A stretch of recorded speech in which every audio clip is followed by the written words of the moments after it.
Après ces semaines et ces journées passées sous le soleil de Kinshasa, et après vos retours très positifs, je reviens avec un épisode assez spécial pour répondre à vos questions. Beaucoup se posent la question, combien ça coûte pour aller à certains endroits? Comment faire pour y accéder? Est-ce que c'est facile?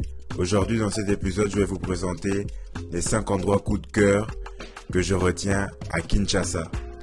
Et je vais vous dire comment y accéder et combien ça pourrait coûter. On y va. Alors, en 5e position, moi je mets le centre-ville de Kinshasa comme lieu à visiter. Pourquoi? Parce que c'est un lieu assez facile à accéder. Comment y accéder? Avec des taxis que vous voyez là. Donc le prix va dépendre de où vous habitez. Si vous habitez directement au centre-ville, vous pouvez le visiter à pied. Si vous avez horreur des bouchons, il faudra prendre la moto. Je pense que c'est vraiment le moyen le plus rapide d'accéder au centre-ville. Quoi voir au centre-ville? Rien que se balader, c'est déjà vraiment bien. Puis on a aussi le fleuve juste à côté. On a des petites promenades près des hôtels. Donc on peut aller se balader à pied et voir le fleuve et donc voir aussi Brazzaville qui se trouve de l'autre côté du fleuve. Il y a également la gare centrale qu'on peut observer où on voit les trains des années 60-50. Donc de très belles choses à voir au centre-ville. Donc je vous recommande fortement. Alors, pour la 4e position, moi je mets Maluku.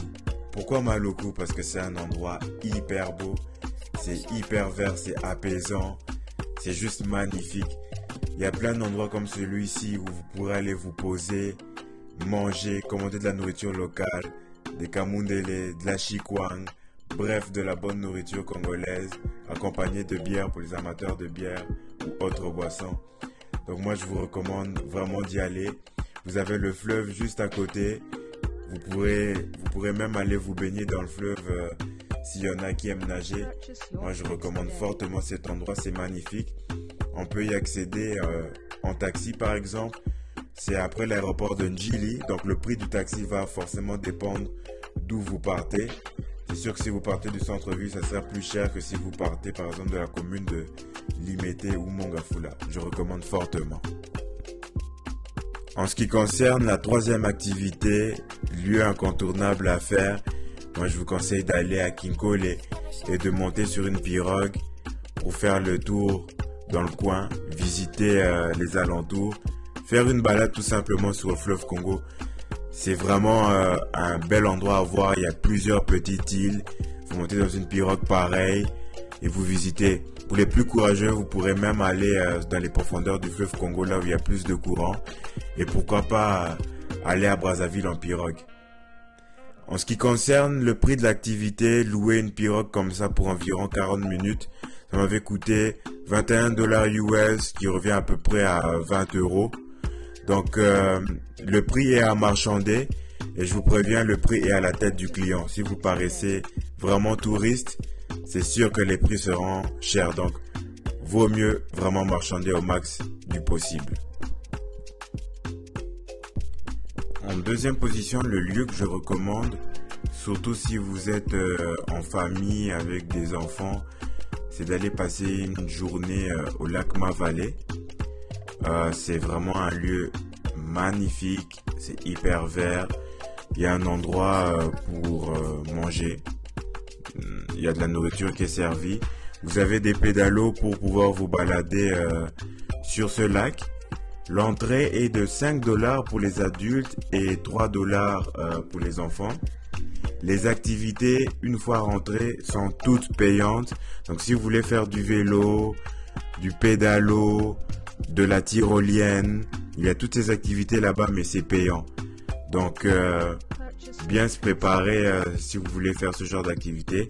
Malheureusement, j'ai pas le prix de ces activités parce que je ne les ai pas faites. Bref, lieu à faire. Alors, en première position, moi, l'endroit que je vous recommande à absolument faire, c'est d'aller visiter le sanctuaire des bonobos. L'Olaya Bonobo, c'est accessible en taxi, c'est vraiment pas loin du centre-ville et puis on va voir des animaux qu'on ne retrouve qu'en République démocratique du Congo. Et c'est des animaux orphelins qu'on recueille de la forêt équatoriale pour venir les éduquer et les remettre dans cette forêt-là. Donc, aller les voir, c'est participer à leur éducation, c'est aider à ce qu'ils soient réhabilités. C'est vraiment une très belle expérience. Le prix pour les résidents congolais, c'est 5 dollars US. Et pour les non-résidents, c'est 10 dollars. Et pour les enfants en dessous de 12 ans, c'est gratuit. C'est vraiment une activité que je recommande. C'est de loin la meilleure, je dirais. Et pour ceux qui aimeraient encore plus de contenu et en direct, vous pouvez aller vous abonner à mon Instagram, Mandemvo. Je poste pas mal de photos d'endroits où je vais. Donc, si vous voulez plus de contenu, simplement allez vous abonner et restez connectés.